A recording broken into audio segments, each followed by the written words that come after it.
Ngayong linggo ng gabi sa programang Kapuso Mo Jessica Soho ay makikilala natin ang isang kilalang content creator sa social media tulad na lamang ng YouTube, Facebook at TikTok na nagbabahagi ng mga tutorials kung paano kumita sa paggagawa ng mga vlogs at lalong-lalo na sa Reels.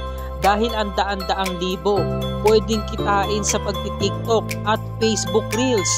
This is for real. Ayon kasi sa istorya, November 2022 nag-start na ako mag-create ng short videos. Yung mga Facebook Reel, usong-uso na po yun. Nag-viral po yung videos ko, nag-grow yung followers ko, tapos nagkaroon ako ng revenue sa Facebook Reels. Nung unang buwan, kumita na ako ng 7,900 pesos.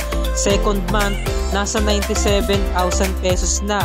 Then itong February to March, umabot na siya ng 290,000 pesos. Sobrang laki po yung naging pagbabago sa aming buhay. Dahil sa Reels, nakapagpundar na ako ng mga gadgets. Nagkaroon na rin ako ng savings. Nakabili na ako ng brand new motor at nakapag-invest na kami para sa bahay at lupa. Ito ang mga isiniwalat ni Jose. Totoo naman talaga mga kapuso. Ikaw ang tatanungin ko, kailan ka ba magsisimulang mag-Reels at mag-TikTok? Meron ka ba nito? Nakagawa ka na ba nito? Abay tara na!